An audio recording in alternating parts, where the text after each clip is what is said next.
കരൂർ ദുരന്തത്തിന് ശേഷം ആദ്യ പ്രതികരണവുമായി ടി.വി.കെ അധ്യക്ഷൻ വിജയ്. ഹൃദയം വേദന കൊണ്ട് പിടയുന്നു. അപകടത്തിനിരയായവരെ ഉടൻ കാണും. സംഭവത്തിൽ ഗൂഢാലോചനയുണ്ടെന്ന സംശയമെന്നും എക്സ് വീഡിയോയിൽ വിജയ്.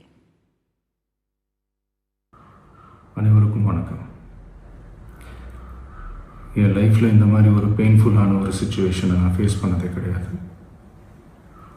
மனசு முழுக்க வலி வலி மட்டும்தான்.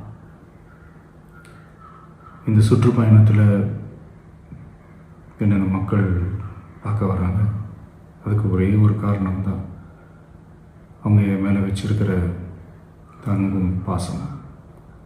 அந்த அன்புக்கும் பாசத்துக்கும் நான் எப்பவும் கடமைப்பட்டிருக்கிறேன். அதனால தான் இந்த சுற்றுப்பயணத்தில் மற்ற எல்லா விஷயங்களையும் தாண்டி மக்களுடைய சேஃப்டி, அதில் எந்த காம்ப்ரமைஸும் பண்ணிடக்கூடாதுன்றதுக்காக தான் அது என் மனசில் ரொம்ப ஆழமாக இருக்கும் அந்த எண்ணம். அதனால தான் இந்த அரசியல் காரணங்கள் எல்லாத்தையும் தவிர்த்துட்டு ஒதுக்கி வச்சுட்டு மக்களுடைய சேஃப்டி மட்டும் மைண்டில் வச்சுக்கிட்டு அதுக்கான இடங்களை சூஸ் பண்ணுறது, அதுக்கான இடங்களை பார்த்து பெர்மிஷன் கேட்குறது, போலீஸ் டிபார்ட்மெண்ட்டில் அதை ரிக்வெஸ்ட் பண்ணி கேட்போம். ஆனால் நடக்கக்கூடாதது நடந்துருச்சு. ஆனால் மனுஷன் தானே. அந்த நேரத்தில் அத்தனை பேர் பாதிக்கப்பட்டு இருக்கும்போது எப்படி அந்த ஊரை விட்டுட்டு என்னால் கிளம்பி வர முடியும்?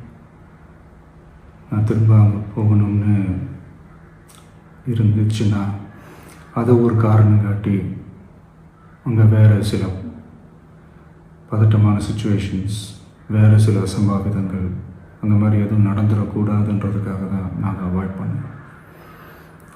இந்த நேரத்தில் சொந்தங்களை இழந்து தவிக்கிற அத்தனை குடும்பங்களுக்கும் என்னுடைய ஆழ்ந்த இரங்கலை தெரிவிச்சுக்கிறேன். எனக்கு தெரியும், என்ன சொன்னாலும் இது ஈடேயாகாதுன்னு எனக்கு தெரியும். ஹாஸ்பிட்டலில் ட்ரீட் பண்ணிகிட்ருக்கிற எல்லாருமே சீக்கிரமாக க்யூர் ஆகி வரணுன்றதை இந்த நேரத்தில் நான் வேண்டிக்கிறேன். கூடிய சீக்கிரமே உங்கள் எல்லாரையும் நான் சந்திக்கிறேன்.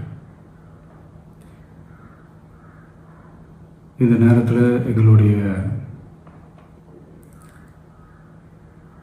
வலிகளை, எங்களுடைய நிலைமையை புரிஞ்சுக்கிட்டு எங்களுக்காக பேசின அரசியல் கட்சிகளை சார்ந்த நண்பர்கள், தலைவர்கள் அனைவருக்கும் என்னுடைய நன்றியை தெரிவிச்சுக்கிறேன்.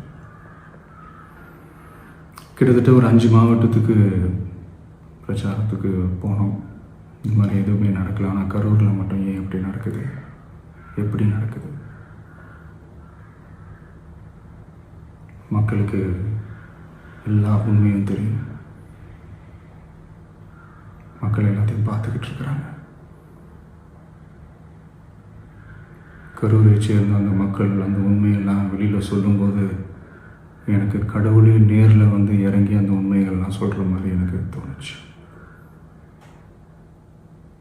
சீக்கிரமே எல்லா உண்மைகளும் வெளியில் வரும்.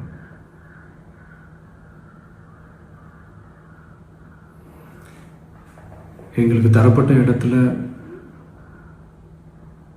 நாங்கள் போய் அந்த ஸ்பாட்டில் நின்று நாங்கள் பேசிட்டு வந்தோம். அதை தாண்டி எந்த தவறும் எங்கள் சைடில் நாங்கள் எதுவுமே செய்யலை.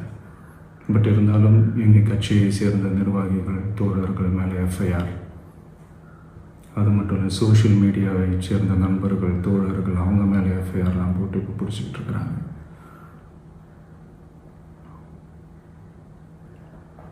சிஎம் சார்,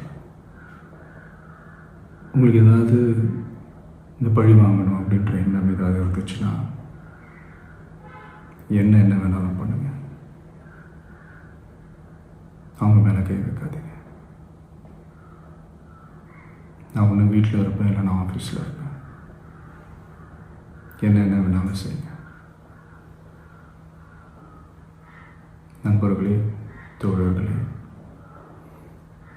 நம்மளுடைய அரசியல் பயணம் இன்னும் ஸ்ட்ராங்காக, இன்னும் தைரியத்தோடு